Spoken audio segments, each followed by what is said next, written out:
Boa noite a todos. Mais uma noite de encontro com o professor Walter de Andrade, projeto Iniciação. Boa noite. É com o senhor, professor. Boa noite a todos, sejam todos boa noite ao nosso irmão Carlos Nascimento, boa noite a todos os irmãos que estarão presentes, já estão presentes, né? E no nosso encontro, e é uma felicidade e uma honra muito grande estarmos aqui novamente para falarmos de coisas tão importantes quanto o projeto de iniciação, que é o projeto mais importante que alguém tem para desenvolver na vida, né? Esse encontro é destinado a dar a base filosófica e iniciática para aqueles que pretendem seguir o caminho da iniciação. Duas bases fundamentais, o encontro segue, né? Os ensinamentos de Helena Petrovna Blavatsky, fundadora da Teosofia, né? E do ensinamento do nosso amado mestre professor Henrique José de Souza, fundador da Sociedade Brasileira de Eubiose. E também, na medida que nós vamos abordando os assuntos, nós vamos abordando ensinamentos de grandes instrutores da humanidade, né? Através dos tempos e de todas as civilizações, né? O objetivo é a síntese do conhecimento a fim de propiciar aos pretendentes ao caminho da iniciação informações e valores importantes para essa finalidade, né? O encontro visa também para aqueles que já se encontram no caminho da iniciação, repensar sobre esses assuntos, reanalisar, meditar novamente. Esse é um processo que deve estar sempre funcionando, né? A meditação, a revisão, a reconsideração dos assuntos, porque isso significa o quê? Abertura, alargamento dos horizontes, né? Os horizontes vão se alargando cada vez mais. Então, outra finalidade do encontro é propiciar a reflexão a respeito do momento evolutivo que a humanidade está vivenciando neste início do século XXI, início da Era de Aquários. Sempre relembrando que o nosso mestre, o professor Henrique de Souza, deixou para nós estabelecido e ensinado que o Brasil é a pátria do Avatar Maitreya e o berço da nova civilização. Isso é muito importante para nós todos brasileiros, né? Muito bem? A pessoa pode, no caminho da iniciação, seguir a escola iniciática que mais lhe agradar. Aliás, fundamentalmente, os mestres nos dizem que para desenvolver o projeto de iniciação é necessário obrigatoriamente que a pessoa se filie a uma escola iniciática. Não há possibilidade da pessoa fazer isso numa biblioteca ou somente lendo. Não, ela tem que seguir uma escola iniciática e sendo uma verdadeira escola iniciática, ela tem que seguir rigidamente os princípios da ciência iniciática das idades. A pessoa pode escolher a escola que mais lhe agradar, mas, de nossa parte, nós convidamos para os interessados que venham fazer a sua iniciação aqui na Sociedade Brasileira de Eubiose. Como é que a pessoa pode fazer? Entra numa ferramenta de busca do Google, da internet, né? E ela vai encontrar lá o site da Eubiose, né? No site da Eubiose, ela vai encontrar os departamentos que existem no Brasil e no exterior. Aí ela vai, então, localizar um departamento da sua cidade ou próximo à sua cidade, e no site tem informações, telefone, endereço, tem um e-mail, né? Então, a pessoa entra em contato e vê o que ela deve fazer para fazer começar o seu caminho da iniciação. Esse ano já não dá mais para começar o curso, né, básico, que é o grau peregrino. Já estamos em julho, né? Já em férias, inclusive, de julho, devemos começar no final de julho e agosto em diante. Então, esse ano já não é mais possível. Mas, para o ano que vem, devemos informar que, normalmente, o curso começa já início de janeiro, né? Nos primeiros dias de janeiro já começa o grau peregrino. A pessoa faz o primeiro grau peregrino, depois mais 4 graus, totalizando 5 graus. Totalizando esses 5 graus, a pessoa tem a possibilidade de ingressar na Sociedade Brasileira de Eubiose e tornar-se membro efetivo. Ela pode, então, participar de reuniões internas, externas, palestras, ritualísticas, de tudo, enfim. E, principalmente, ela pode ler os ensinamentos, as cartas da revelação do nosso querido mestre professor Henrique G. Souza, que são milhares e milhares de páginas. Então, está aí, então, esse convite que nós fazemos a todos os interessados em fazer a sua iniciação na Sociedade Brasileira de Eubiose. Muito bem. Então, nós temos aqui, nós vamos continuando o nosso trabalho, né, de informação a respeito desses conhecimentos tão profundos, né? Vamos seguindo, né? Hoje o encontro é o encontro número 112, né? Nessa qual fase é o programa número 112.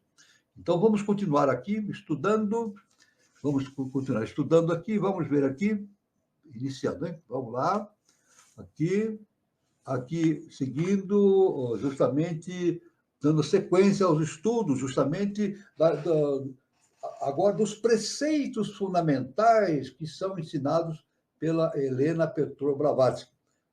É necessário, né? Estudando os preceitos, as conceituações fundamentais. Isso aí é dado por Helena Blavatsky através das suas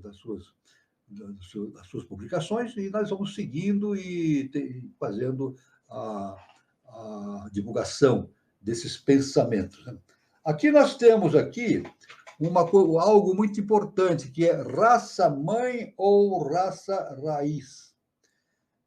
Raça-mãe ou raça-raiz é assim chamada uma das raças humanas em geral para diferenciá-las das respectivas sub-raças, como se diferencia o tronco de uma árvore dos ramos que dela partem.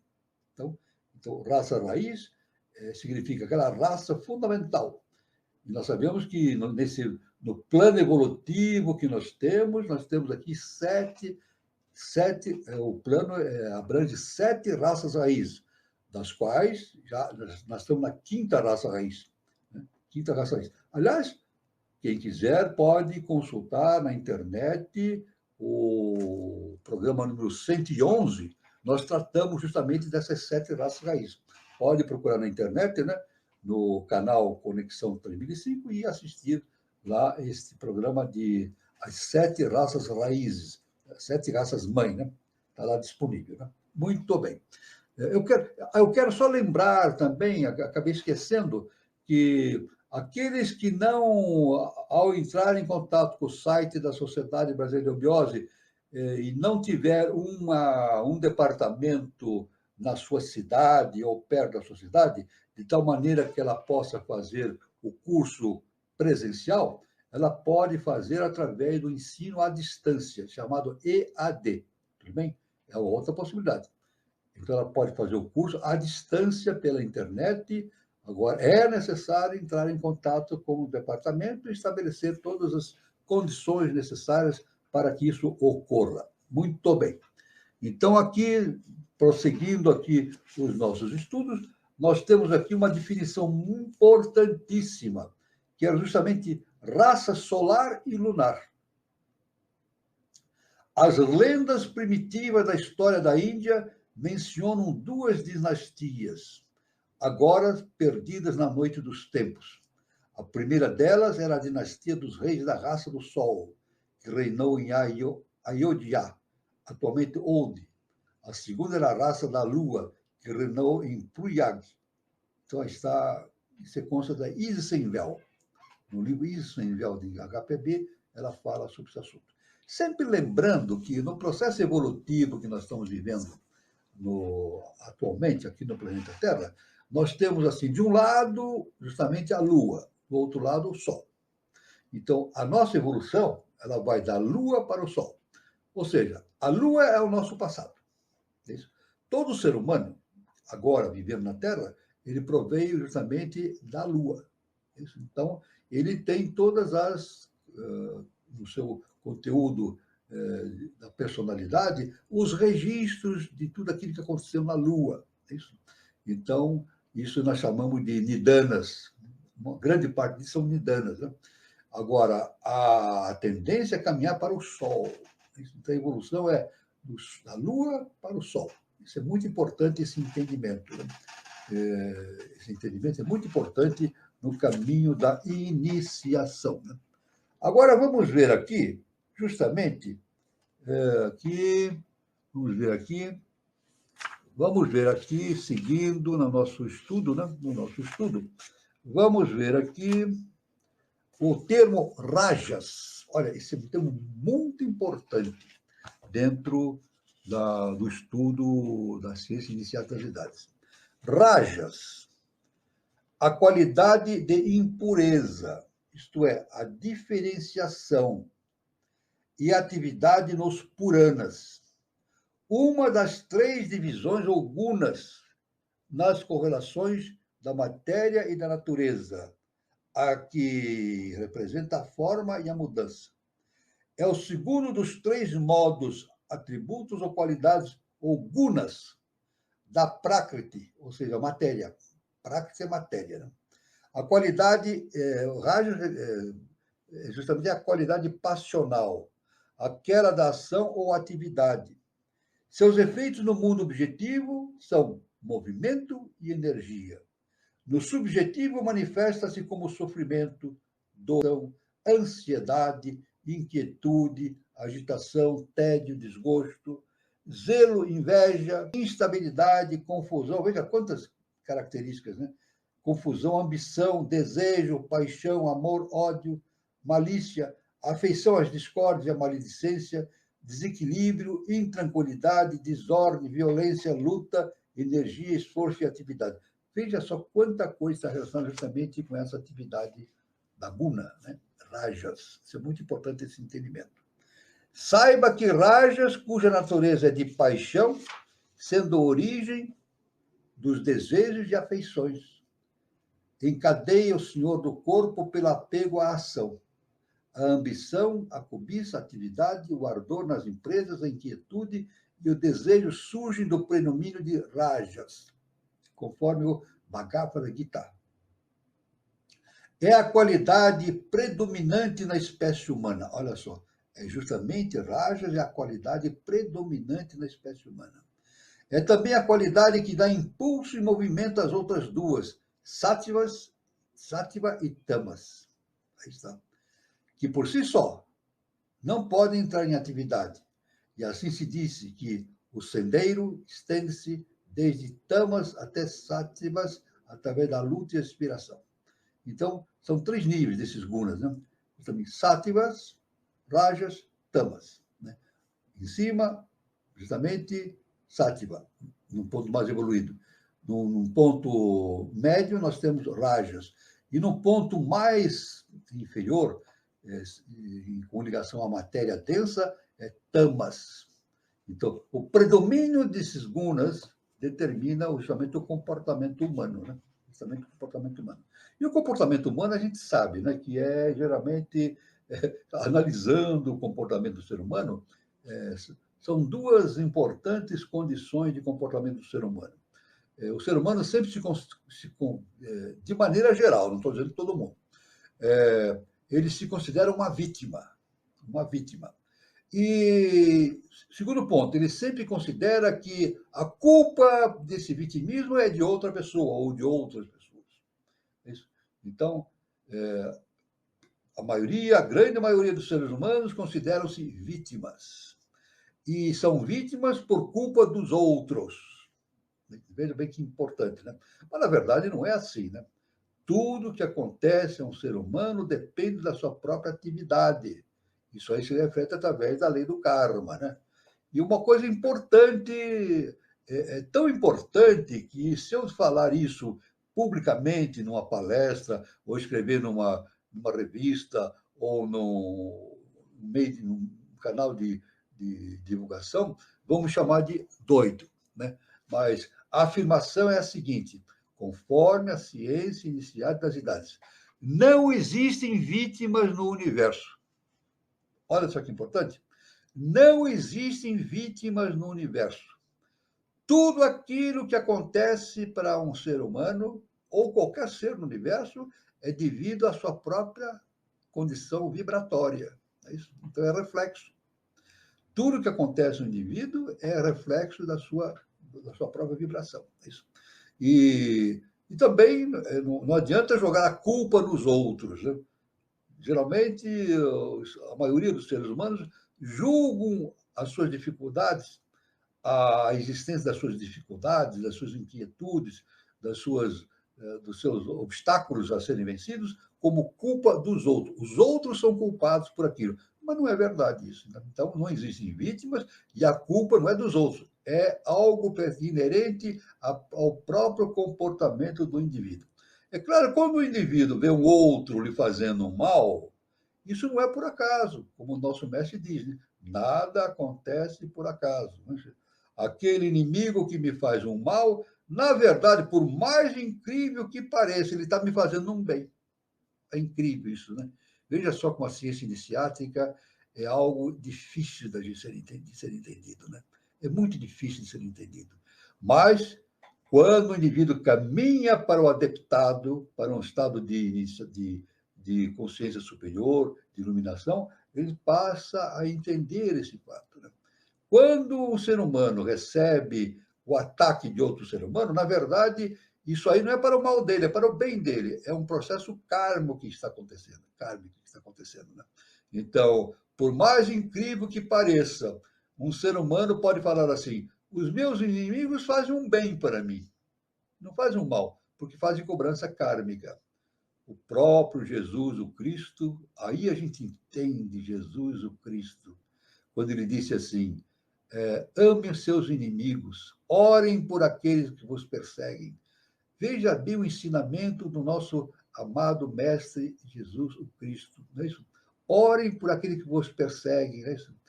Ame os seus inimigos, porque no universo tudo tem uma razão de ser. E como o professor Henrique José de Souza nos ensinou, nada acontece por acaso. A lei cósmica é justa e perfeita.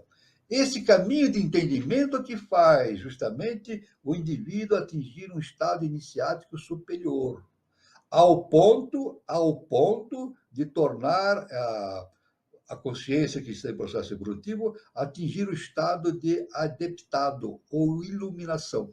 Aí, nesse ponto, ele vê que ele entende a polaridade, entende o karma, entende todas as questões que o rodeiam e torna-se um ser não mais submisso a essas ideias da sua personalidade de vitimismo, mas torna-se o senhor das suas atividades e o senhor determinante da sua própria evolução espiritual. Né?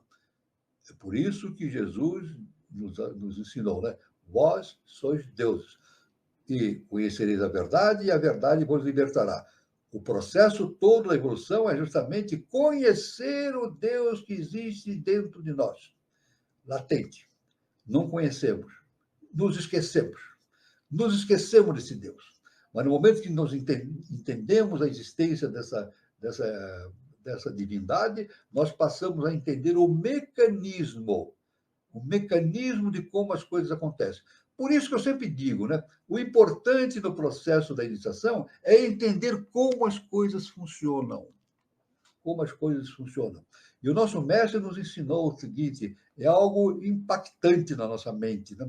O nosso mestre nos ensinou o seguinte, o universo é extremamente simples. Olha só que coisa impressionante. Num das suas cartas de revelação, ele disse, o universo é extremamente simples. Agora, por quê? Se o universo é extremamente simples, por que para nós há uma dificuldade imensa de entender todo esse processo? Justamente que a dificuldade não está na dificuldade que possa existir no universo, mas sim na dificuldade que nós temos em vencer as nossas próprias limitações, a nossa personalidade. Então, por isso, quando Jesus diz, conhece a ti mesmo, né? Conhecereis a verdade e a verdade vos libertará. Conhecer a verdade é conhecer o Deus que existe dentro de nós. E esse conhecimento nos liberta. Nos liberta do quê? De Satanás, das forças malignas? Não. Esse conhecimento da divindade que está dentro de nós nos liberta de nós mesmos, da nossa personalidade. Superamos as nossas limitações. Isso é importantíssimo para entender o processo da evolução. Isso é muito importante, esse entendimento. Muito bem. Entendendo esse fato, justamente que nós estamos falando sobre a servente de Rajas, que é um assunto muito profundo. Nós vamos aqui ver aqui um outro assunto não, é decorrência dessa coisa, desse assunto, chamado justamente Raja Yoga. Raja Yoga, né? O verdadeiro sistema ou ciência referente ao desenvolvimento dos poderes psíquicos e espirituais é a união com o próprio eu superior ou espírito supremo, como dizem os profanos. Aí está. Então, veja bem, a superação de nós mesmos, é decorrente da nossa união com a nossa própria divindade, o entendimento da divindade que existe em nós mesmos, né? É o exercício, a regulação e a contração e a concentração do pensamento.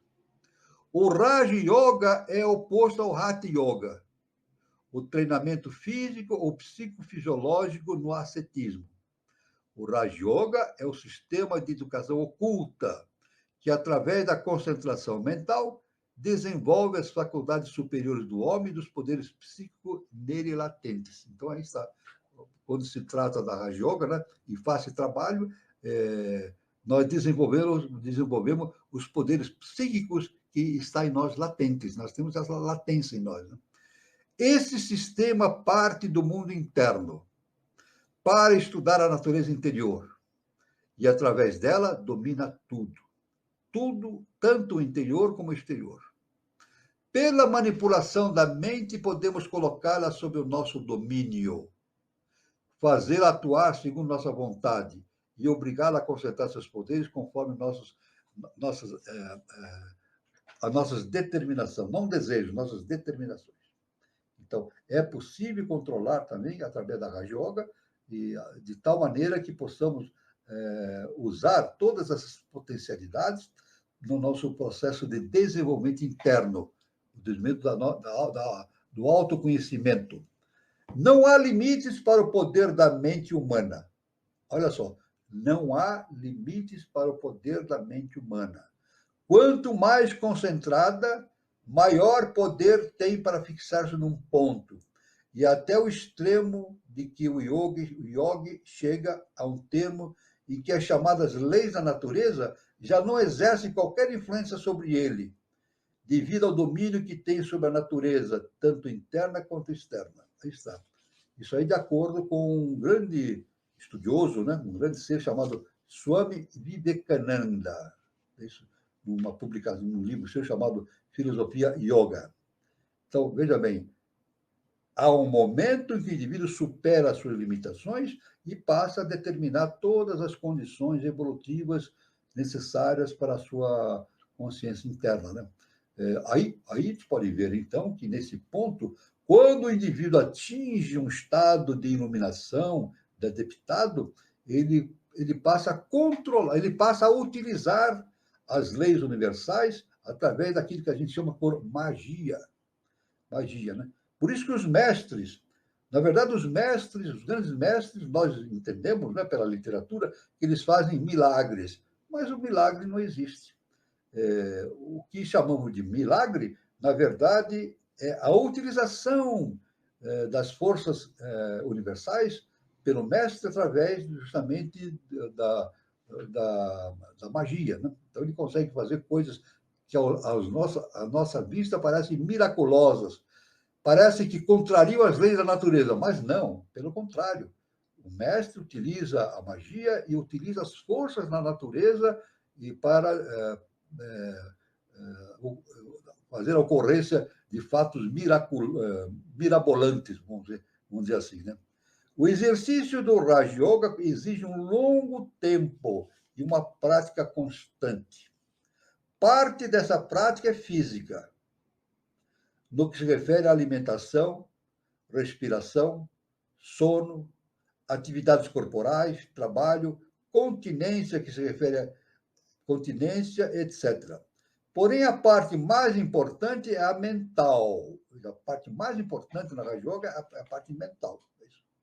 Visto que são requisitos indispensáveis a atenção sustentada, a concentração do pensamento, a abstração, a meditação, a contemplação e a devota submissão ao Senhor. Veja bem. A devota submissão ao Senhor significa entender as leis, procurar entender as leis da natureza. As leis cósmicas, a lei cósmica é justa e perfeita. Esse é o caminho. Tudo é justo e perfeito. Por mais incrível que pareça, né? De tudo aquilo que a gente pode supor que haja engano, ou haja submissão, ou sacrifício, ou vitimismo, na verdade está tudo de acordo com a lei justa e perfeita. Nada acontece por acaso. Os aforismos do Yoga de Patanjali constituem a mais alta autoridade e o melhor livro de texto para o estudo de tão importante matéria. Patanjali, justamente, foi um ser de enorme hierarquia, é um ser de enorme hierarquia, que fez um trabalho importantíssimo na Índia, né? Tanto que as yogas de Patanjali a gente pode estudar, né? Quem via parabiose vai desenvolver trabalhos importantíssimos justamente na esteira desse conhecimento de Patanjali, né? Esses estudos constituem a mais alta autoridade e melhor livro de texto para o estudo de tão importante matéria. Mas é preciso advertir, veja bem que importante considerar isso, é preciso advertir que o yoga só pode ser aprendido de modo seguro quando sob a orientação de um mestre sábio. Olha só pode ser adquirido com a orientação de um mestre sábio. Do contrário, a pessoa se expõe a lamentáveis fracassos e a perder tudo. É por esse motivo que disse que os mestres dizem que o processo da iniciação só pode ser efetuado no âmbito de uma escola iniciática. O aluno pode não ver o mestre fisicamente na frente dele, mas ele vai estar cercado pelos mestres. Aliás, nós estamos cercados sempre pelos mestres. Não é isso?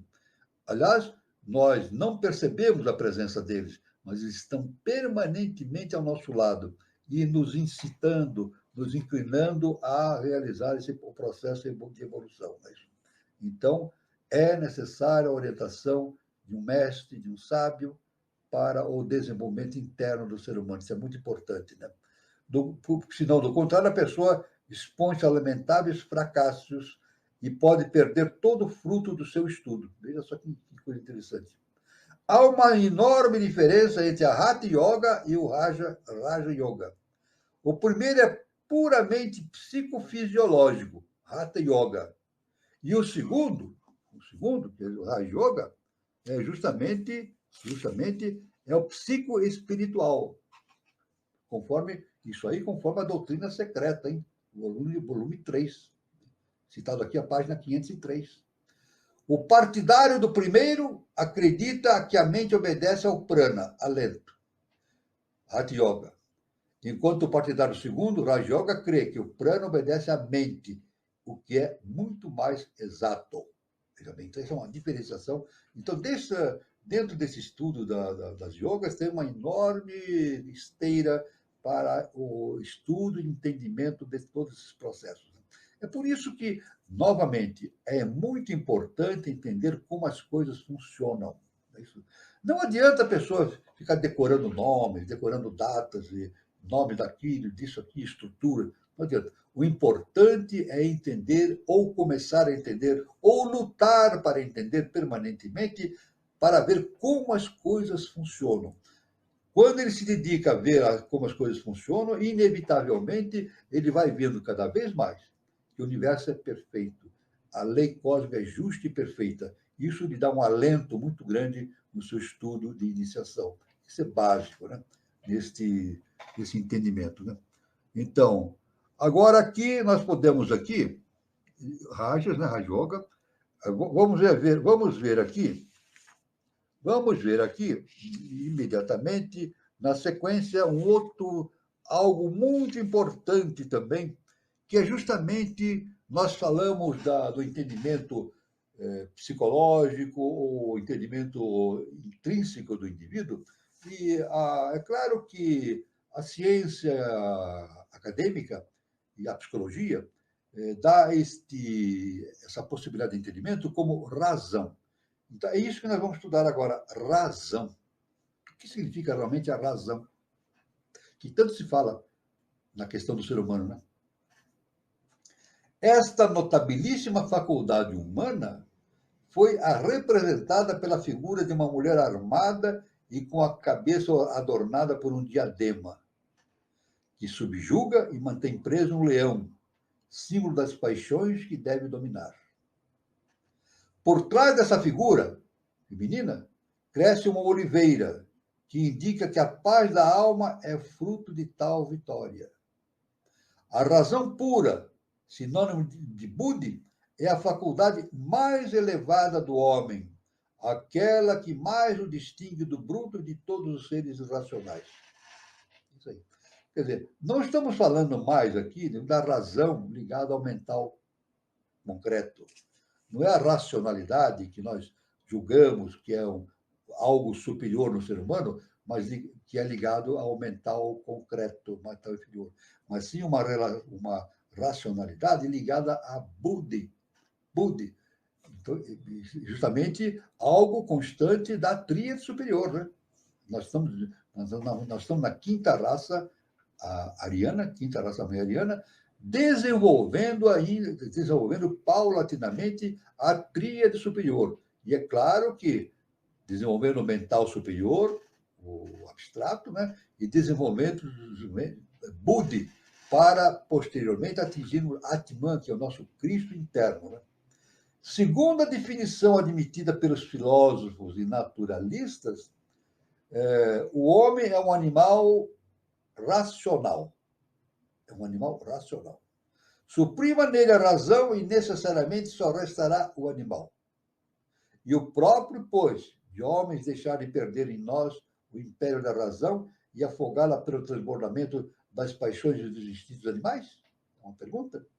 Tem o homem o direito de destruir ou atrofiar tão notável faculdade e privar-se do seu uso através do emprego de substâncias embriagantes, suporíferas como o álcool, a morfina, o ópio e outras que o embrutecem mais e mais? Não. É por isso que realmente o ser humano tem que tomar um cuidado enorme com essas drogas, né, que podem afetar o seu comportamento psíquico, né? O justo, por outro lado, combater e refrear a funesta mania de pensar? Pode alguém, seja quem for, travar o exercício da razão e obrigar o homem a crer cegamente em dogmas e doutrinas que estão em desacordo de tão elevada faculdade? Essa é a pergunta, né? Pode isso?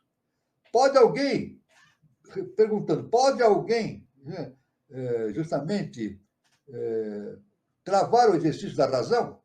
Não, ninguém tem essa condição de travar, a menos que o indivíduo não tenha desenvolvido o seu livre-arbítrio. Nós já vimos, durante meados da raça lemuriana, os anjos caídos, né, já citados na Bíblia, que é Lúcifer e seus hostes espirituais, trouxeram para a face da Terra justamente a ativação da tríade superior. A tríade superior dá a possibilidade do livre-arbítrio. Entende?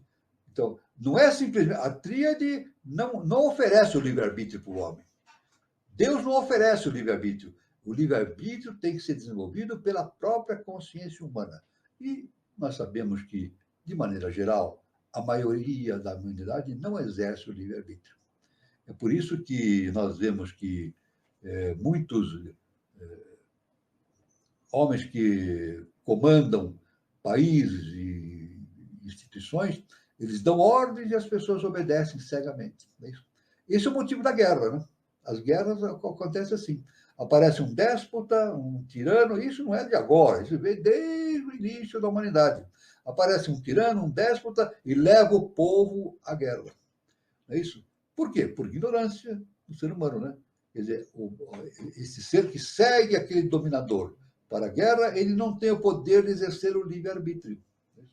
Nós podemos até imaginar, suponhamos que nós estejamos numa raça superior, feita por seres que alcançaram um estado de consciência superior, próximo, além de Budi, próximo ao Cristo interno. Se aparecer, por hipótese, isso jamais vai acontecer, mas por hipótese, se aparecer alguém e disser assim publicamente, vamos fazer guerra, vamos atacar, vamos destruir, o povo vai dizer assim, não vamos, não vamos, não vamos fazer de jeito nenhum. Então, e a guerra não acontece. É por isso que o nosso mestre diz que a guerra é a maior das imoralidades. Mas a guerra acontece pela submissão da mente humana às ordens que vêm de fora e entram na sua cabeça. A guerra acontece por causa disso.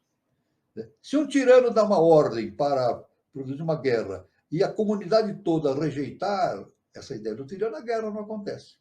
Então, quando é que a guerra vai terminar? Quando as guerras deixarão de terminar, deixarão de existir? Quando a humanidade atingir um patamar de comportamento superior. Quando tiver a possibilidade do livre-arbítrio. Quando alguém mandar para a guerra, ele vai dizer, não, eu não vou não, porque isso não vai resultar em nada. Então, isso aí representa um comportamento superior, né? Já caminhando para um estado de adeptado. Né? Então, o justo, por outro lado, pode combater e refrear a funesta mania de pensar. Pode alguém, seja quem for, travar o exercício da razão e obrigar o homem a crer cegamente em dogmas e doutrinas que estão em desacordo com tão elevada faculdade? Não. Isso, em tese, não é possível, a menos que não haja o livre-arbítrio desenvolvido. Por seu lado, deve o homem olhar com menosprezo esse dom divino, esse dom do céu, e renunciar por um momento que seja o seu uso para submeter-se covardemente à fé cega de carvoeiro, essa enfermidade mental, como qualifica HPB Blavatsky na chave da teosofia? Deve a humanidade se submeter a isso? Não. A humanidade tem que se libertar disso e desenvolver o seu livre-arbítrio, estabelecer o seu próprio caminho, pensar com a sua própria cabeça. Isso é muito importante, né?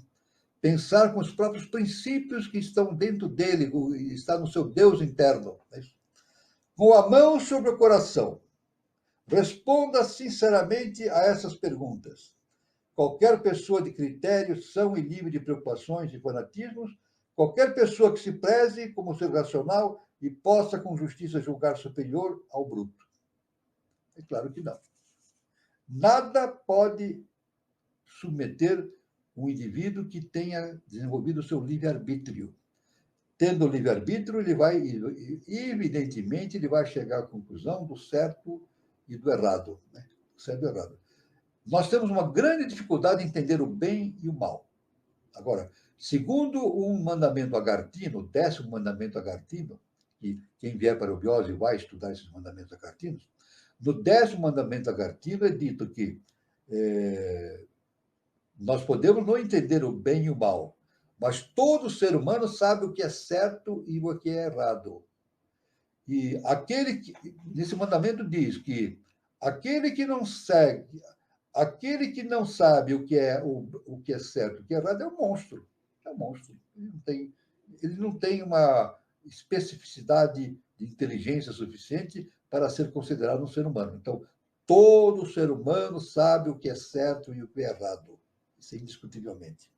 A teosofia, que aspira a enobrecer o homem, desenvolvendo e enaltecendo suas faculdades superiores, jamais explora a credulidade humana. Não, isso nunca. A teosofia não faz isso. Justamente não explora a credulidade humana levando ao fanatismo. Não, a teosofia não faz isso, e nem a eubiose.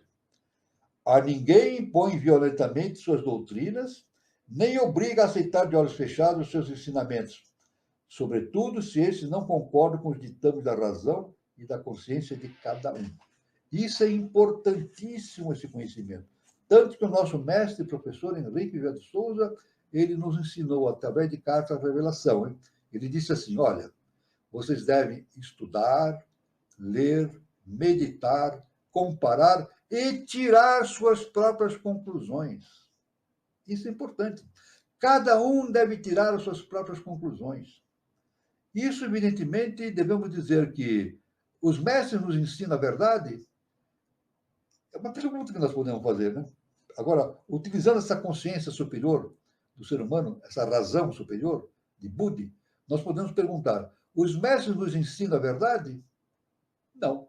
Os mestres não nos ensinam a verdade. O que eles fazem, então? Eles nos indicam o caminho para conhecer a verdade. Por isso, como mestre, professor Henrique de Souza, ele nos ensinou. No início, o mestre indica o caminho. Depois, o discípulo segue sozinho a sua trilha para depois, no final, encontrar o mestre dentro de si mesmo. Isso é um encontro dentro dele mesmo. Então, não há como, não é desenvolver a credulidade nisto ou naquilo, é desenvolver a possibilidade do entendimento interno, da ciência inicial das idades, da lei cósmica justa e perfeita. Isso aí realmente é importantíssimo no entendimento desse processo da iniciação. É como dissemos, né? É entender como as coisas funcionam na sua razão intrínseca. Muito bem. A mesma coisa faz o budismo, quando estabelece que ninguém precisa acreditar no que foi dito por qualquer sábio, nem no que está escrito em qualquer livro, nem no que é afirmado por tradição, a não ser que esteja de acordo com a sua própria razão. Aliás, lá na antiga Índia, já se tinha esse conhecimento, que é muito importante. A verdade não pode ser escrita nem dita. Olha que coisa importante. A verdade não pode ser dita nem escrita. Por quê? A palavra ela limita a expressão da verdade. E a escrita também limita a expressão da verdade. Por isso que Paulo de Tarso e o professor Henrique de Souza falam sobre a letra que mata e o espírito que vivifica. Então, toda vez que nós lemos um livro, nós não devemos apenas ler o livro nas letras que estão escritas, mas sim entender o significado oculto que está por trás dessas letras. Isso também, as revelações do nosso mestre, professor Henrique de Souza, ele nos diz, ele também nos ensinou isso aí, né? Não é ler aquilo e acreditar naquilo que está escrito, não. É ler a revelação e entrar por trás dessa revelação e entender o sentido oculto do que está ali escrito. Isso significa o autoentendimento, o autoconhecimento, a projeção da sua consciência a ponto de entender a sua própria natureza interna, o seu Deus. Por isso que Jesus disse, vós sois deuses. Somos deuses? Ué, e não temos qualidade de deuses? Pois é justamente isso. Somos deuses, mas nos esquecemos da nossa divindade. Porque a mônada, nós somos projeções monádicas. A mônada é uma projeção do Sol central, né, da divindade superior. Ela vem viver em Brahma, primeiro trono, e de lá ela projeta, faz projeções em direção do mundo mais denso. E nessa projeção, evidentemente, essa consciência monádica, essa consciência projetada da mônada vai perdendo a noção da sua própria natureza interna, ao ponto de que, quando no plano físico denso, ela esquece totalmente a sua própria divindade. Agora, é claro que nós devemos dizer o seguinte: tudo se projeta, né? A descida de vida consciente, vida energia e subida de vida e consciência. Tudo se projeta, é isso? E a consciência vai passando por um estado de esquecimento. Mas a unidade não se extingue. Deus está sempre presente. Então, Deus produz a diversidade, mas não se divide. Então, toda partícula do universo tem a consciência de Deus em si. Por menor que seja, tem a consciência em si. Aliás, HPB diz, sempre afirmava, né, que um elétron, um átomo, ele tem que ir através do caminho da iniciação e tornar-se algo superior. Tudo no universo deve tornar-se algo superior. Isso é um entendimento extraordinário da ciência iniciática das idades, né? Uma coisa extraordinária. Né? Então, muito bem. Agora aqui nós vamos ver aqui nós vamos aqui algo muito importante, que é justamente um assunto muito vasto. É um assunto muito vasto que eu não vou poder começar hoje, que é justamente sobre a reencarnação. Isso aí realmente é tão vasto. No próximo programa, nós vamos começar fazendo um estudo a respeito da reencarnação. É um estudo vastíssimo, que precisa de uma reflexão muito profunda nisso, para que a gente chegue a um consenso geral condizente com a ciência, com a lei a lei justa e perfeita, né? Então, nós vamos deixar isso para um próximo encontro, né? Justamente a reencarnação. Nós vamos seguir aqui o nosso processo de estudos, né? Justamente vendo aqui continuar estudando o simbolismo arcaico das religiões. A reencarnação nós vamos deixar para o próximo encontro, porque é um assunto muito vasto, né? Então, acho que nem daria para terminar aqui, dentro da nossa programação, terminar a contento, né? Então, começamos o nosso programa falando sobre a reencarnação. Então, nós vamos ver aqui, continuando o estudo sobre o simbolismo arcaico das religiões, justamente estudando o santo dos santos, sua degradação. A gente vê, nessa segunda parte, nós estamos estudando justamente o simbolismo arcaico das religiões do mundo. O aditum ou sanctum sanctorum dos antigos, o recinto no extremo ocidental do templo, fechado por 3 lados por paredes em branco, e cuja abertura ou porta coberta com uma cortina era comum a todas as nações antigas. Então, o sanctum sanctorum é justamente de todo lugar sagrado existente nos templos, era um lugar em que somente o sacerdote ou as pessoas indicadas para essas funções sacerdotais podiam adentrar, né? Então, tanto que com Moisés, no Sanctum Sanctorum estava a Arca da Aliança. A Arca da Aliança estava justamente nesse ponto, Sanctum Sanctorum, que ninguém podia adentrar, a não ser que o sacerdote ou pessoas que tivessem a permissão para tanto, né? Aliás, devemos dizer que a própria Arca da Aliança, com a invasão, com a tomada, o aprisionamento dos judeus, que eram hebreus, né? Foram aprisionados, né, por um ser possessivo, né? E depois foram libertados, muitos anos, centenas de anos depois, eles passaram de hebreus para justamente judeus. E no Sanctum Sanctorum estava a Arca da Aliança. Até hoje, a Arca da Aliança não foi encontrada mais. O primeiro templo de Salomão foi destruído e a Arca da Aliança, que estava dentro do templo, sumiu. Na literatura não há nenhuma indicação. Não há nenhuma indicação. Evidentemente, se nós pensarmos bem, a Arca da Aliança ela não foi perdida. Com certeza ela foi levada para os mundos internos. Ou seja, a Arca da Aliança ela não foi para os mundos internos, ela é projeção de arquétipos nos mundos internos. Então, ela não foi perdida. A Arca da Aliança não foi perdida. Há uma grande discussão nos meios do ocultismo a esse respeito. Onde foi parar a Arca da Aliança? Por que não encontramos mais nenhum vestígio dela? Então, aí está. Ela foi realmente remetida de volta a sua projeção para os mundos internos. No aditum havia um sarcófago, no qual estava o Deus solar, ao qual o templo estava consagrado, e que, como os panteístas que eram, conservavam com a maior veneração. A atividade templária é algo muito importante no mundo por todas as épocas, né? Era o símbolo da ressurreição cósmica, solar, diurna ou humana. Abarcava a vasta extensão dos manwântaras periódicos e o novo despertar do cosmos, da Terra e do homem a novas existências. A arca, ou arca dos mistérios em forma de nave, olha a Arca da Aliança, a Arca da Aliança judia tinha o mesmo significado. Simbolizava a matriz da natureza e a ressurreição, guardando o germe da criação. Aí está, então. Veja só que importante, né? A Arca dos Mistérios, né? Ou Arga dos Mistérios.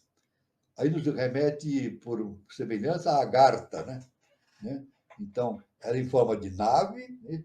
E simbolizava a matriz da natureza e a ressurreição, guardando o germe da criação. As 4 letras místicas do nome Jeová, a saber, YHVH, significa Yod, He, Vav, Het, né? Significam o Y, Yod, o membro viril, o Red, a matriz, O V, um garfo, um gancho ou cravo. O total formava o emblema ou símbolo perfeito bissexual ou macho feriado. É isso. Aliás, devemos dizer que Jeová, Yod-Heh-Vav-Het, significa, basicamente, os 4 dias da criação. Na verdade, na Bíblia, nós temos, Moisés nos deixou escrito que o mundo foi criado em 7 dias e que no 7º dia Deus descansou. E 7 dias. Então, nós estamos no 4º dia da criação. Então, significa o próprio significado de Jeová. E estamos passando agora para o 5º dia da criação, que é justamente o que está imperando no desenvolvimento da 5ª raça-mãe, a raça ariana. Isso nós já vimos na aula, no encontro passado, de número 111, né? Justamente esse são 4 dias da criação, o Yod-Heh-Vav-Het. Estamos passando para o 5º dia. E nesse exato momento, eu comecei a perceber isso, eu mesmo, através dos meus estudos, né, que não se falava isso anteriormente, mas a questão de 2 anos para cá, na internet, nos meios de comunicação, está se falando cada vez mais na 5ª dimensão, porque é o momento. Chegou o momento da humanidade começar de maneira simples, de maneira superficial, mas isso vai se tornando cada vez mais profundo no entendimento dos seres humanos, de todos aqueles que estudam a questão das hierarquias, justamente a passagem para a 5ª dimensão. Os espíritas, através desses estudos, nos afirmam que o planeta Terra está deixando de ser um planeta de expiação para se tornar um planeta de regeneração. Isso é a questão. A 5ª dimensão é o 5º dia da criação. O 5º dia da criação. Isso aí corresponde justamente ao Éden bíblico, né? Jeová apareceu no Éden bíblico, estava lá Adão e Eva. Adão e Eva, né? E Jeová disse a Eva, não coma os frutos da árvore da sabedoria existente no centro do jardim. Mas depois apareceu uma serpente, né, que justamente veio, de maneira simples, veio fazer a tentação da Eva, né? E disse, não, coma daquele fruto que você vai obter a sabedoria, né? Então, e Eva foi lá e comeu do fruto da sabedoria. Isso aí significa o início da 5ª dimensão. O 5º dia da criação. O Jardim do Éden nos mostra justamente o início do 5º dia da criação. A dança que Davi executou em torno da arca era a dança do círculo que se diz que foi prescrita pelas Amazonas para os mistérios. A tradição diz que Davi dançou nu, sem roupa, em torno da Arca da Aliança. Eu particularmente entendo que essa nudez de Davi não significa simplesmente que ele estava sem roupa. Não. Eu entendo mais profundamente, e vocês podem pensar sobre isso e tirar suas próprias conclusões. Ele estava despido das suas limitações humanas. Ele dançou em torno da Arca da Aliança, despido das suas limitações humanas, para que, no estado de consciência de adeptado, né, de iluminado, pudesse fazer aquela união interna com a Arca da Aliança. Né? Era a dança das filhas de Silo, característica do culto sabeu, pois representava o movimento dos planetas em torno do Sol. Olha só, o movimento dos planetas em torno do Sol. Esta dança parecia um frenesi báquico. A arca na qual se conservavam os germes de todas as coisas vivas necessárias para voltar a povoar a Terra representa a sobrevivência da vida e a supremacia do espírito sobre a matéria, no conflito dos poderes opostos na natureza. Aliás, a Arca da Aliança, ela tem também, a gente pode, nos remete à ideia da Arca de Noé. Veja, a Arca da Aliança, a Arca de Noé. Não é verdade? A Arca de Noé, justamente pelo conhecimento bíblico, quando antes do dilúvio, que nós entendemos como dilúvio de Atlântida, Noé guardou um casal de cada ser existente para depois repovoar o planeta após o dilúvio. Né? É claro que O nosso mestre, na verdade, ele nos ensina que, na verdade, a Arca de Noé é a arca, é a garta. É a garta. É claro que essa nos remete ao entendimento de Noé, que é o Vaisvasvata, né? E tudo que existe na face da Terra, de vivo, né? de existente, tem o seu protótipo em Agartha. Agartha tem 7 cidades, né? Então, à medida que nós vamos percorrendo as 7 cidades de Agartha, né, nós vamos encontrando nesses setores dessas cidades os protótipos de tudo aquilo que existe na face da Terra. Então, nós podemos dizer o seguinte, entendendo na Arca de Noé e a Arca da Aliança, né? Por exemplo, os dinossauros já existiram na face da Terra. Existiram durante 60 milhões de anos. Olha só, os dinossauros existiram na face da Terra durante 60 milhões de anos. É um tempo enorme, né? Agora, depois desapareceram, subitamente. A ciência admite ou imagina que houve a queda de um meteoro na face da Terra enorme e provocou uma cortina de detritos na atmosfera e impediu a entrada dos raios solares da face da Terra, matando plantas, etc vegetais, né? e extinguindo os dinossauros. Sempre lembrando que a maioria dos dinossauros eram herbívoros. Somente existia um dinossauro, uma espécie que era carnívora. A maioria tudo herbívoro. Então, repentinamente, eles sumiram. Agora, a gente pode dizer assim, os dinossauros sumiram? Não, não sumiram. Aquilo que eram os dinossauros, como projeção da face da Terra, voltou para o protótipo, foi guardado nos mundos internos. Tudo que é processado na face da Terra é guardado nos mundos internos, inclusive as nossas próprias vestimentas hiperfísicas. Veja bem, quando uma pessoa falece, mas desenvolveu um estágio de evolução iniciática satisfatória e proeminente, os seus corpos hiperfísicos vão para os mundos internos. Tanto que o nosso mestre, agora isso aí é uma questão interna, né, do mestre, né? O nosso mestre não indica para aqueles que fazem o seu processo de iniciação a cremação, porque a cremação acaba destruindo esses corpos hiperfísicos. E esses corpos hiperfísicos são guardados na Arca da Aliança, né? E utilizados quando necessários para em futuros desenvolvimentos evolucionais do planeta Terra ou de outros planetas. Então, o dia que um planeta for necessária a existência de dinossauros, não precisa recriar dinossauros. Eles já existem como protótipos, como arquétipos, justamente nos mundos internos, na Agartha. Então, a lei justa e perfeita conduz lá os seus agentes, agentes superiores, e trazem aqueles arquétipos e conduzem para, ou seja na Terra futuramente, quando existir uma nova Terra, e vai existir uma nova Terra, né, física, ou para outros planetas. Então, a gente vê como funciona toda essa questão universal, né, da existência das coisas no mundo terrestre, mas também proveniente de arquétipos, né? Então, isso aí é muito importante, esse entendimento. Eu vou parando por aqui, nessa parte, e passo a palavra para o nosso irmão Carlos, né, para as devidas, para o conhecimento, para a conversa com os nossos irmãos.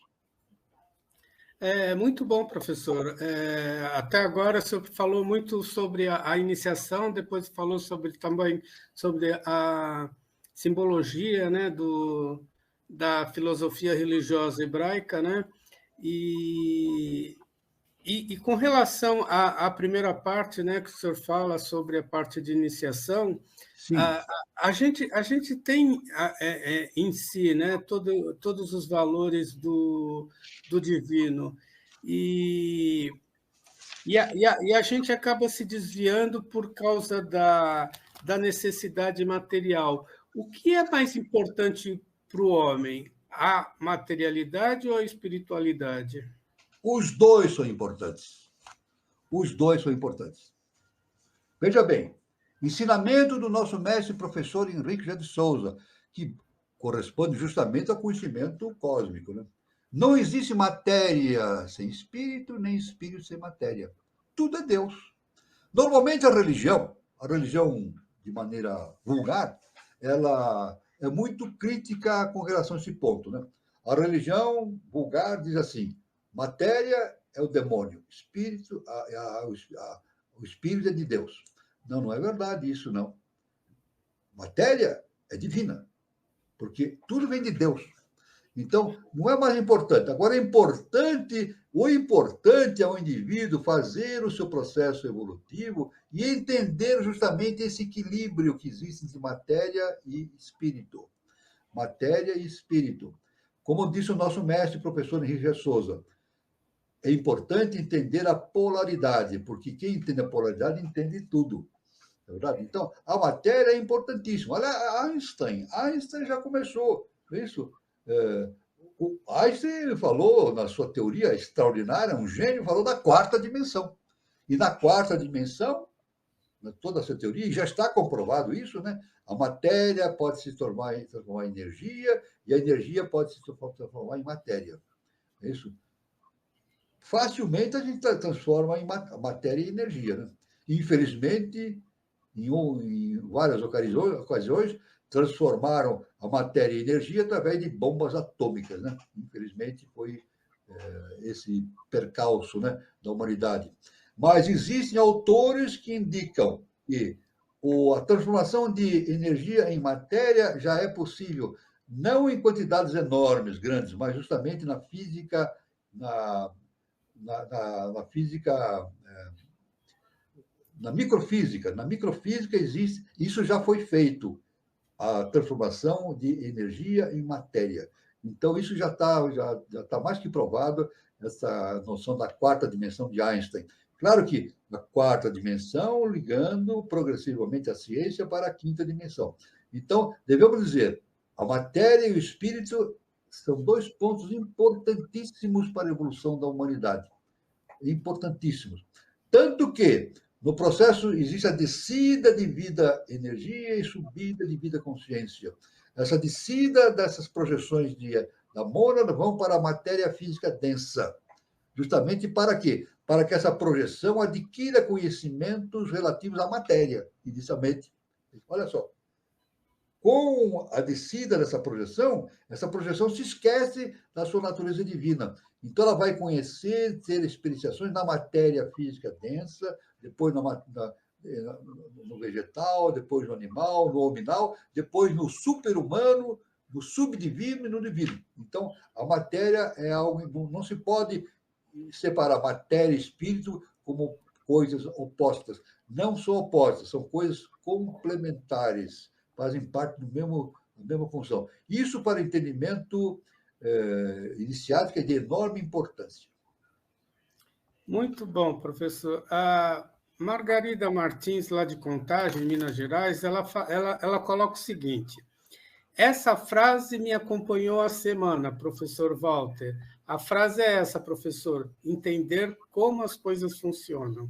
Exatamente. Esse é o fundamento. Eu vou dizer, olha, isso é muito importante. De maneira simples, eu digo o seguinte: a pessoa entra numa escola iniciática, começa a ler livros, etc. A pessoa fica muito preocupada com as palavras, os termos, né?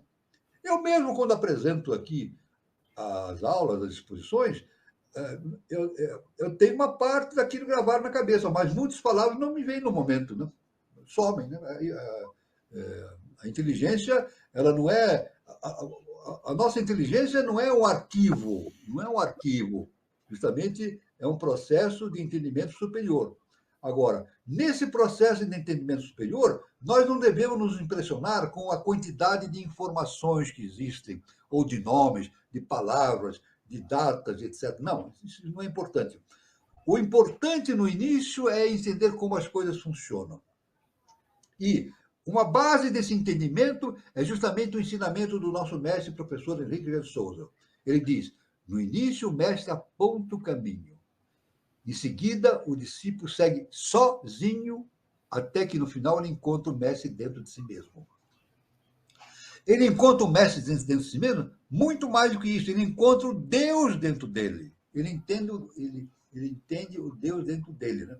Então, isso é muito importante, esse entendimento. Para a nossa irmã Margarida, esse é básico para que... Então, uma vez um aluno chegou para mim, eu já contei essa história, um aluno do Manu, isso há muitos anos, mais de 20 anos, né? Ele chegou para mim e falou assim, Walter, eu tenho uma dúvida aqui. Antes de eu entrar na eubiose, eu tinha algumas dúvidas. Agora, depois que eu comecei a estudar a eubiose, as minhas dúvidas aumentaram. Tem muitas dúvidas. Por que isso acontece? Então, eu expliquei para ele, não, é justamente isso. Não foram as suas dúvidas que aumentaram, os seus horizontes se alargaram. Quer dizer, ele está construindo uma forma de entendimento de como o universo funciona. Isso é básico. Né? Então, por isso que é um conselho que a gente pode dar para aqueles que estão no processo da iniciação, no processo inicial. Não se preocupe com a quantidade de informações, de nomes, detalhes. Não. Procure entender como as coisas funcionam. A gente, por exemplo, vai ler a Doutrina Secreta, de HPB. A gente lê, é um livro, são 6 volumes, a gente vai lendo, a gente não entende tudo de uma vez. Tem pontos que a gente não entende. Agora, a pessoa não vai ficar parada naquele ponto e só vai sair depois que entender. Não. Ela lê, se não entendeu, vai para frente, e vai para frente, e vai para frente. Não vai ficar parado ali, girando em torno daquilo que ela não entende. Ela continua. Na verdade, à medida que o tempo vai passando, chega um momento que ela passa a entender aquilo que ela não entendia. Os horizontes se alargam. Isso? Ou seja, ela vai entrando no conhecimento de como as coisas funcionam. Isso é muito importante, então, nesse entendimento iniciático. Parabéns, Margarida, pela sua observação. Muito bom, professor. Agora, o Guilherme Guazelli Neto ele coloca o seguinte: a Bíblia contém quanto de porcentagem da sabedoria iniciática das idades? Olha, é claro que nós não podemos falar num percentual, né?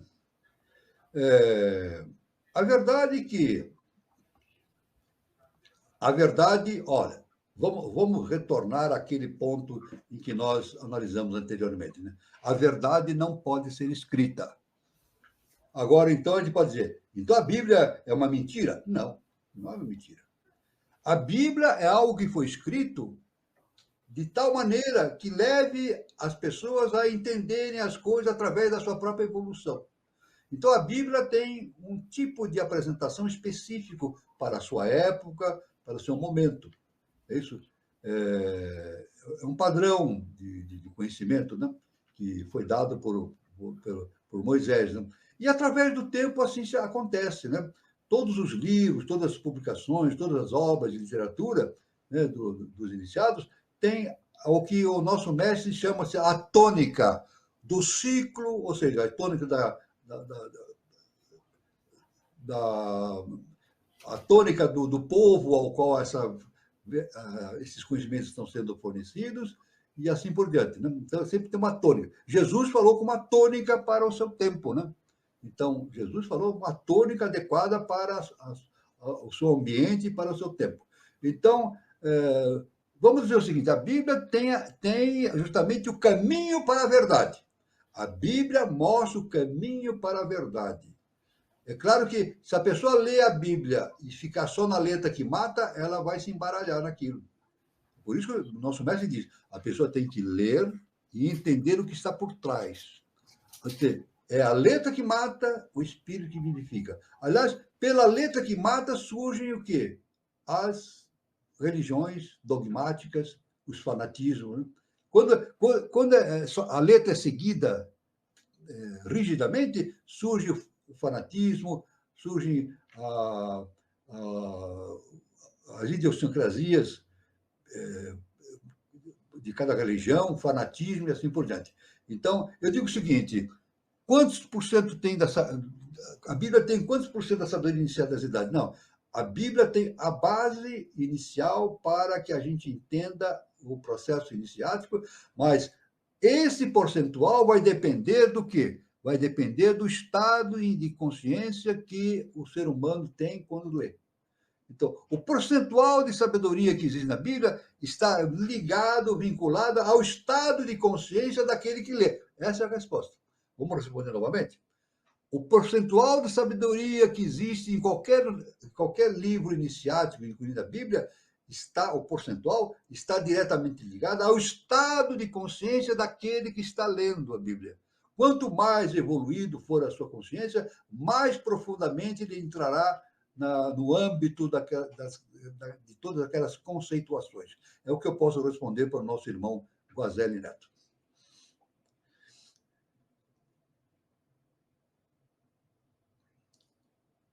Muito bom, professor.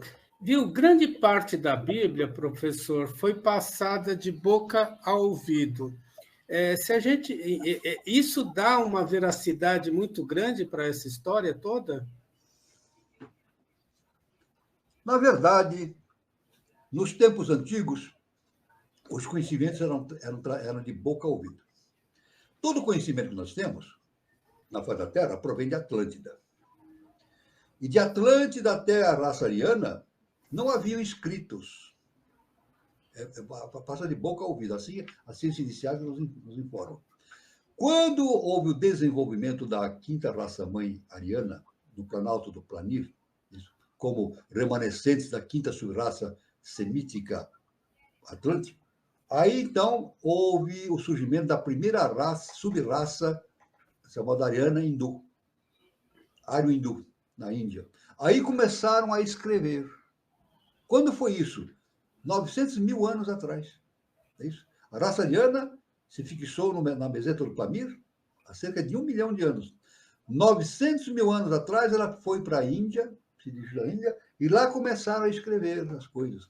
Tanto que nas indicações da literatura, indicam que o conhecimento da Índia tem cerca de 1.800 anos, 2.000 anos. Não tem sentido uma coisa dessa. Não, pelo contrário. Aquilo que está no conhecimento da Índia vem de 900 mil anos atrás, quando justamente a raça ariana, que estava na meseta do Planir, foi para a Índia, se misturou com os aborígenes que lá existiam. Aborígenes, de uma maneira de falar, eram seres provindos da Lemúria, destruída pelo fogo. Se misturaram ali, uma mistura dessas dois, né? A raça ariana, justamente a raça, a quinta raça e a terceira raça, e surgindo justamente a raça ário-hindu, que foi a primeira sub-raça da raça ariana. Então, eu posso dizer isso aí, essa questão. A pergunta, pode repetir a pergunta, por favor? Então, professor, é o seguinte, como a história bíblica, a grande parte foi de boca a ouvido, isso dá uma veracidade muito maior para essa história toda, não é? O importante é que aqui o grande mérito de Moisés foi justamente escrever as coisas, né? Porque no tempo de Abraão, de todos os seus antecessores, não tem nada escrito. Ele que contou essa história. Então, foi o primeiro a escrever as coisas dentro do judaísmo, né? O primeiro a escrever. Não escreveu a Bíblia toda. Ele escreveu os 5 primeiros livros, o Pentateuco, né? Vamos deixar bem claro, né? Dos livros da Bíblia, ele escreveu 5, que é justamente o Pentateuco, do qual o primeiro livro é Gênesis, né? Depois, os profetas escreveram aquela vastidão de escritos, né? Em séculos posteriores, né? Mas foi a primeira vez no Ocidente que deu-se início a escrever definitivamente, dentro de uma visão judaica e depois cristã, esses conhecimentos, através de livros. Então, isso é muito importante, essas considerações. Muito bom. Bom, professor, não tem mais pergunta. Eu vou passar os recados agora, aí o senhor dá uma olhada e... Vou dar uma olhada aqui. Tá. Então, eu queria... Então, eu quero dizer que esta semana agora, dia 2 de julho, não teremos a nossa roda de conversa, pois começa uma série ritualística, né, em homenagem aos Dianes planetários, seres de evolução, né, do sistema de evolução da humanidade, né, que está muito ligada ao preparo, né, da humanidade para adentrar um novo sistema de evolução. Então, são os dhyanis. Então, na eubiose, a gente tem uma série ritualística de 8 rituais que vai do dia 1º ao dia 8. Então, a nossa roda de conversa só volta no dia 9 de julho de 2024. Então, no mesmo horário, às 20h40. Então, só avisando que a roda de conversa do dia 9 de julho terá como tema a Revolução de 1932. Personalidades e batismo de fogo. Então, a convidada para falar sobre o assunto é a Marina Almeida, né? Ela é da eubiose de São Paulo. O Eduardo Nunes, também aqui do canal Conexão 3005, fará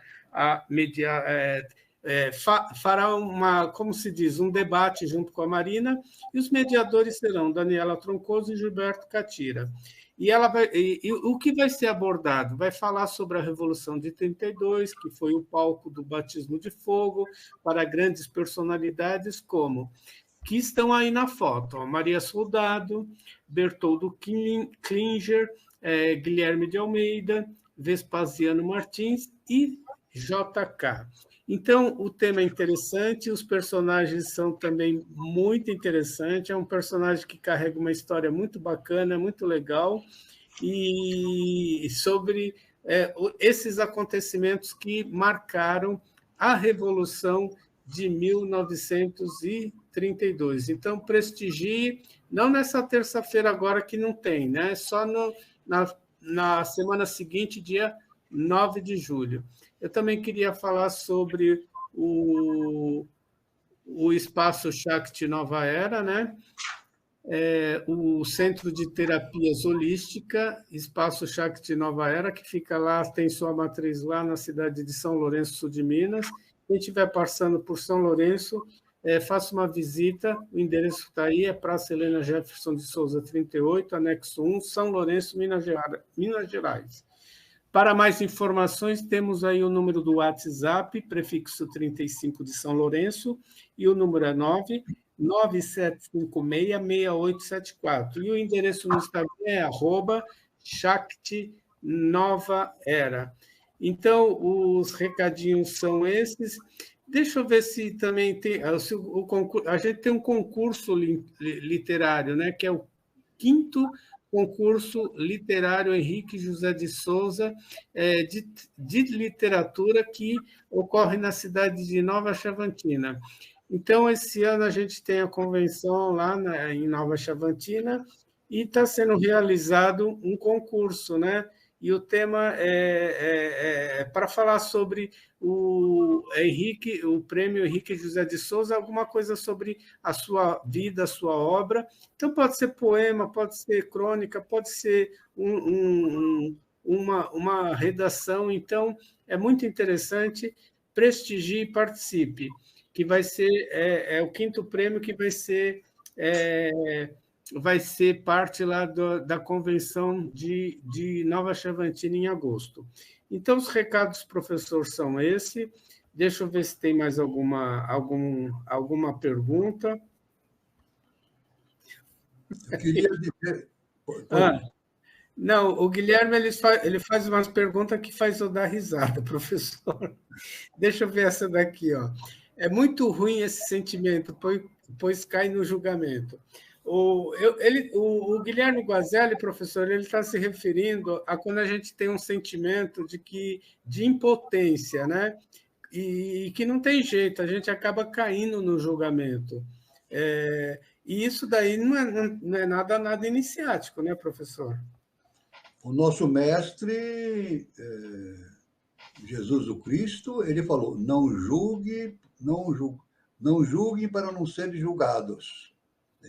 Então, nós não temos a capacidade de julgar quem quer que seja. Não temos.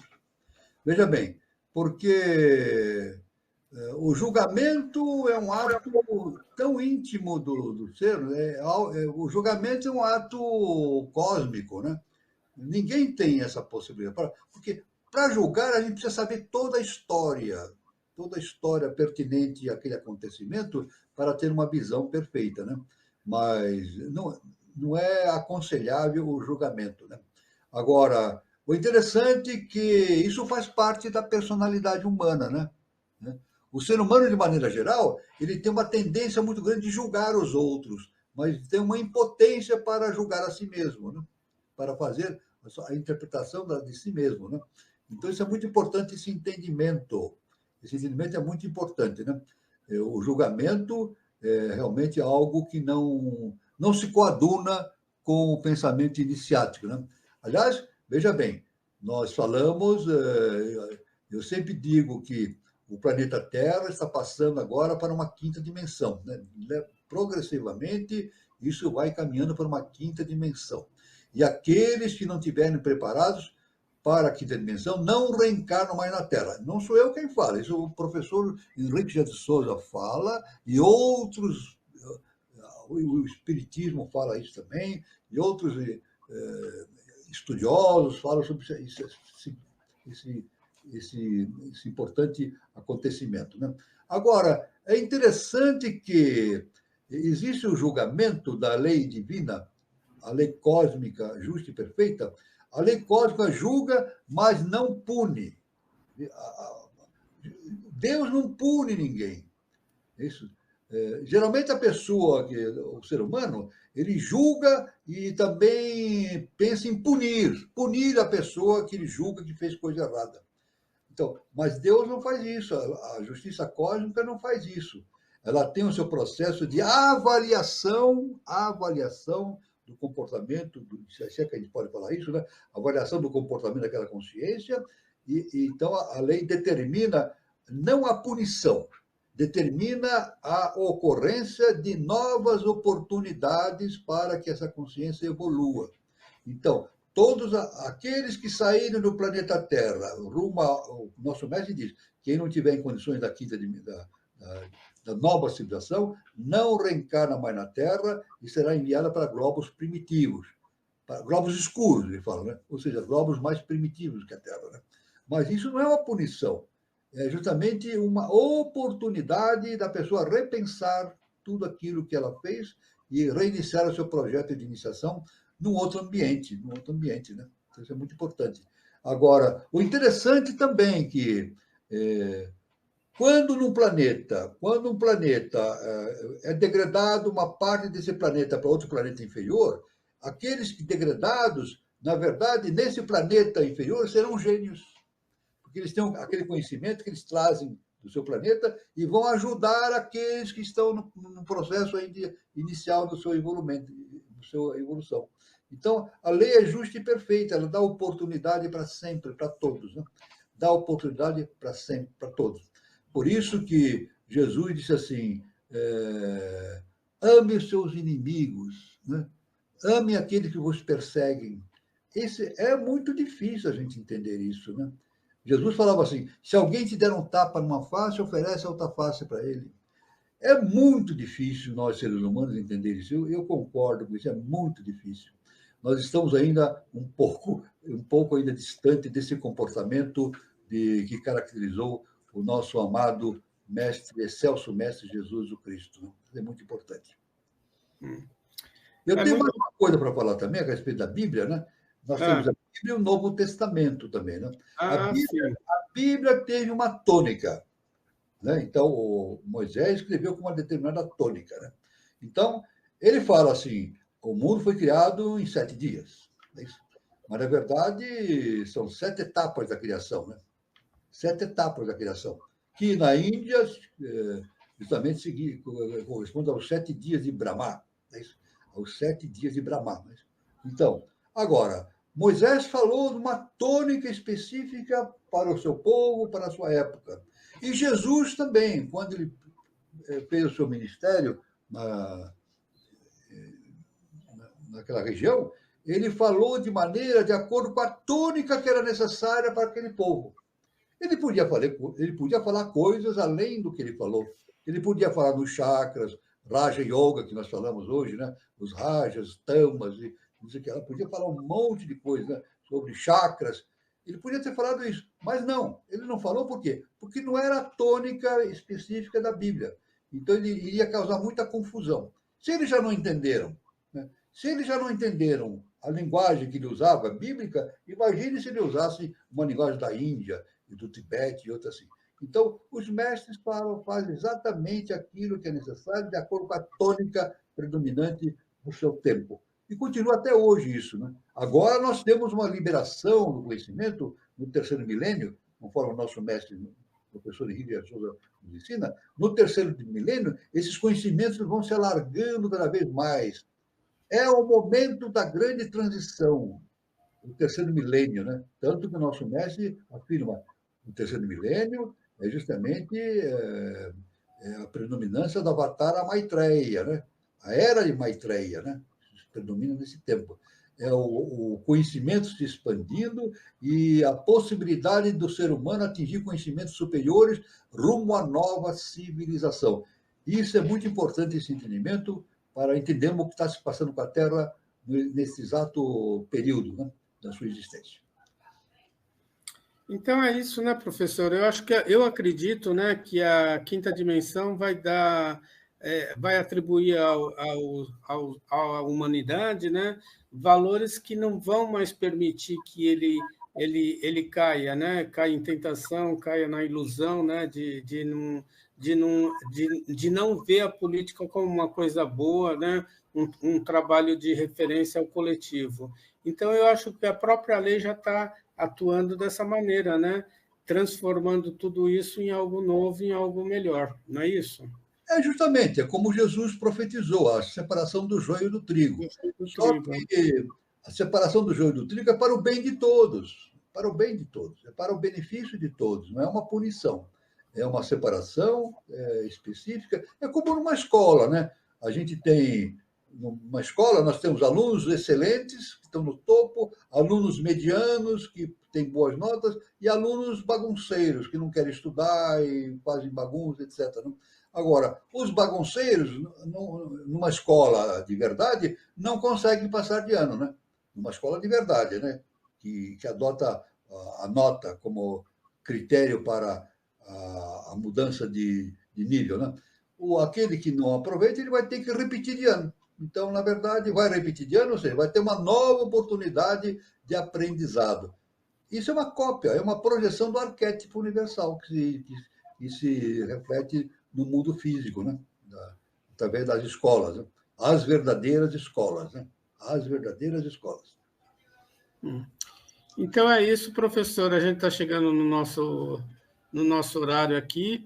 E lembrando, né, o próximo encontro você já vai começar sobre um assunto novo, né, sobre a reencarnação. Esse assunto é muito vasto e chegou no momento que eu vi que não daria. Eu preferi entrar no estudo, né, Isso. do simbolismo da Casa das Religiões, mas no encontro seguinte nós vamos começar a falar sobre reencarnação. É um assunto muito vasto, muito profundo, né? E dá uma margem para muita meditação. Né? Muito bom, professor. A reencarnação. Isso, muito bom. Então, até o próximo encontro, no próximo sábado, né, professor? Isso. E eu quero agradecer a presença de todos, a participação de todos, desejar a todos um bom final de sábado, um bom domingo, e até o próximo sábado, aqui no encontro com o professor Walter de Andrade, Projeto de Iniciação. Dia 6 de julho, né? Estaremos aqui novamente para continuar esses assuntos tão importantes. Né? Muito bem. Boa noite. Boa noite para todos, muito obrigado, meu caro Nascimento, muito obrigado a todos os irmãos, queridos irmãos que estiveram presentes. Luz, paz e amor para todos e fiquem todos com Deus.